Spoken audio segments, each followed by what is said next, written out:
মঙ্গলবার আসানসোল নর্থ ট্রাফিকের পক্ষ থেকে জাতীয় সড়ক সংলগ্ন শীতলা মোড়ের সামনে একটি সচেতনতা শিবির করা হয়। এই দিন এই শিবিরের মাধ্যমে পথচারীদের জাতীয় সড়ক বিনা ক্রসিং লাইন না থাকার জায়গা থেকে পার করার জন্য মানা করা হয়।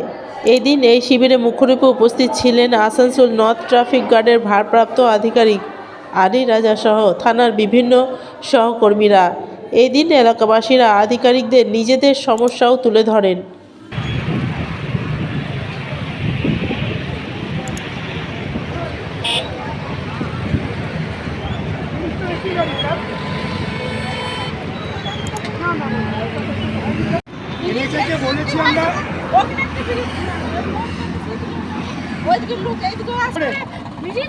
সেইটাকে মনে করে আপনি একটু ঘুরে যান।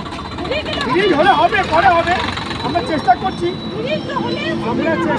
আমরা সব জায়গায় যে ব্রিজ করবে তাহলে মানে কি হবে, সব জায়গায় ব্রিজ হয়। তবু আমরা বলেছি, তবু আমরা বলবো আপনার কথা, আপনি বলেছেন আমরা বলবো, ঠিক আছে। হয়ে থাকে আমি এটা করতে দেবো না স্যার, আমি তো আমার স্ট্রিক্টলি অর্ডার আছে 10টার আগে কোনো গাড়ি যাবে না। 11খানা ইলিগাল ফাইন তো দেখি আমি।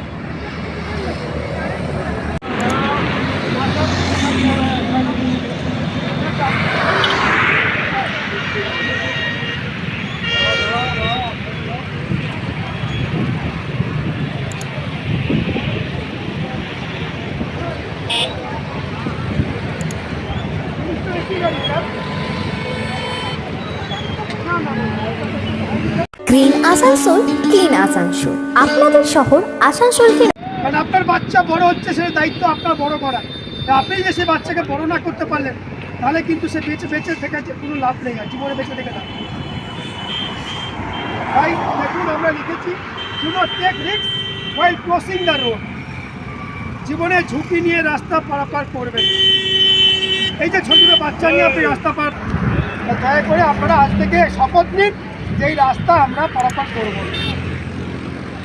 দয়া করে বলছি আপনাদের, আপনাদের পরিবার আছে, আপনাদের ফ্যামিলি আছে, প্রত্যেককে করার জন্য অনুরোধ করছি আমরা এইভাবে রাস্তা পারাপার করেন। প্রত্যেক দিন অ্যাক্সিডেন্ট হচ্ছে, প্রত্যেক দিন। সেদিন ঝাড়খণ্ডের লোক শীতলা মোড়ে একটা অ্যাক্সিডেন্ট হয়েছে, লোকটি 3 দিন পর আইকিউসিতে মারা গেল। ব্রেনের অপারেশন করতে গেলে ডাক্তার মারা গেল। কিছু করার নেই আমাদের এইটুকুই আপনাদের সতর্ক করার আছে, আর কিচ্ছু করার নেই। এবার আপনারা নিজেরা যদি সতর্ক না হন তাহলে আমাদের কিচ্ছু করার নেই। তাহলে আমরা বলে যাবো আপনারা।